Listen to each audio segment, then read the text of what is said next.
Okay. Speaking of spelling, say and spell your first and last name for me. Katie, Katie, and Svboda, Svoboda. Okay. So you have two Katies. That's fine. Where are you from? I am from Mitchell, Nebraska. It's it's very close to Wyoming. Okay. What year are you? I'm a junior. Okay. All right. So you're talking to somebody who's trying to figure out what they want to do with their life. Why do you tell them to come? What do you say to make them come to Fort Hays State University and major in speech language pathology? I would say that I like Fort Hays State University because of the small class size and how you can get to know people so well, and a lot of the teachers are very personable with you and they know you by name, and I found that to be very important. Speech language pathology is even better than that, into where you develop a personal relationship with a lot of your instructors and as well as a lot of your classmates, and that's great because you can get together and study with them or work on projects together, and you're not working on something with a stranger, and things just work out really well that way. Okay. Do you want to elaborate any more on the small class sizes? I like the small class sizes just because I'm someone who, to help me learn something, I like to discuss about it, and I feel more comfortable doing that in a small class, and a lot of the teachers encourage class discussions and talking about topics and disorders and things like that, and I like that. Good. Access to faculty. It's really easy to get a hold of one of your professors. A lot of them have office hours posted both on the syllabus and right outside their door. If you can catch them in the hallway, you can always ask them questions then. They're always available right after class or in between classes to ask them questions. And they're very helpful because they do want you to succeed and they want you to understand the material. And usually if you do have a problem understanding it, you can shoot them an email and they're more than willing to work with you and come visit them in their office hours and help you out. Great. Clinic and academic in central location. So how nice is it to have a clinic right here on campus that you can observe and study with? I've been in the clinic a little bit through one of my classes, and that was really nice because we did have to do observations and see what exactly it is that we do, and got to see some of the graduate students work with their clients, and that was really neat to see how different graduate students work with different clients with different disorders, and you got to see a range of different ages as well as different disorders and the different techniques and things that they use to help those people. Good. How about advising? What's the advising like on campus? The advising is great. I love that my advisors, I've had two advisors. One was Dr. Finch and she retired, but they've known me by name, and I really like that. And I like that the more I talk with them, they get to know my learning styles, and they will say something like, I've noticed that you're taking an online class and you've never done that before. Are you comfortable doing that? And they get to know you, and they get to know what they think that you're comfortable with and what they think that you can handle as far as class loads and that kind of stuff. Cool. Yeah, you're coming up in all sorts of different angles that we didn't have before. Nice. Hands-on activities. Okay, this is that one that's really long. So we'll talk about the hands-on activities you can do. Observation in clinic. Let's start with that one. Have you observed? Just have you clinic observed in the observation. clinic, and what was that like? What did you do, and how did it help you? Observations in the clinic are very helpful because they ensure you that that's what you want to do. Before going into a major, I think it is really important to know exactly what you're getting into, and observing in the clinic really helped with that. I know there are other clinic options later in the program where I get to work with clients myself hands-on. I've observed a lot of clinicians working with their clients, and that was really good to know the kind of techniques and things that they use to work with them. Great. Did you do any work as an undergraduate in the clinic other than observation? Just observation. Okay. Do you know what service learning is? No, I didn't have whatever class you had. Okay. With Jackie? You didn't have that class? Mm-mm.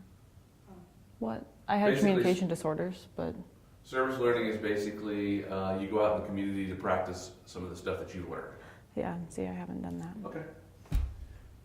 Technology as a resource. So basically, talk about the technology you've been able to have experience with, if there's any yet. In a couple of our classes, we looked at some of the different communication devices. We worked with some iPads, and I've also observed clients who communicate with iPads. And there's other communication devices that you can use. There's communication books that have pictures in them that clients can point to get their message across. Also in the audiology clinic, they have audiometers and that kind of stuff. Okay. Tutoring center. Have you used that? Yeah. Okay. You know anything about it? I just know that they offer it sometimes in the evenings, and that it's led by the grad students. So, and it's nice to go talk to them because they've been through the classes that you're going through, and they can give you pointers on what that particular professor is looking for. Okay. We got to a good answer at the end there. Yeah. But I'm not sure the audience knows what we're talking about. Oh, So, okay. Let's say the tutoring center is nice because the graduate students are there and you can talk to them about what you're going through. Okay. All right. The tutoring clinic is nice. It's in the evenings on campus, and that's led by the grad students, and you can go talk to them. And that's nice because they've gone through the classes that you're going through right now, and they can give you pointers on what that particular professor is looking for and the types of questions that they will ask on their exams. There we go. Opportunities to be involved. NISHLA, Spelling Bee, Run Walk, other organizations that you've participated in that aren't necessarily academic-y, but are related to communication disorders.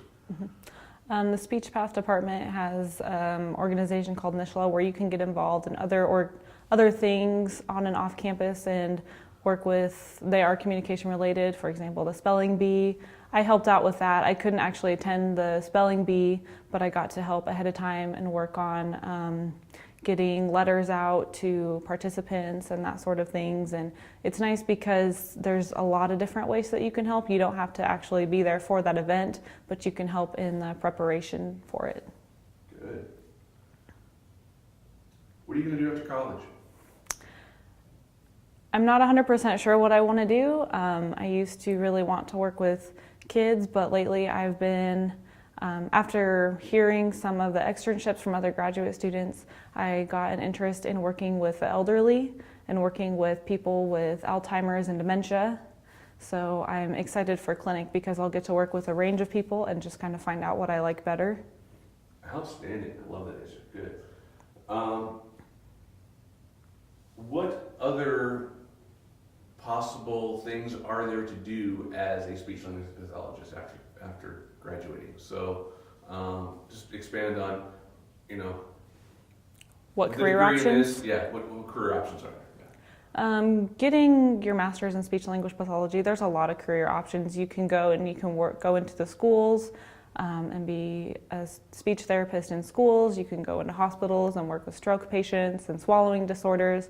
You can go to an old folks home and work with patients also with swallowing or with like Alzheimer's and dementia.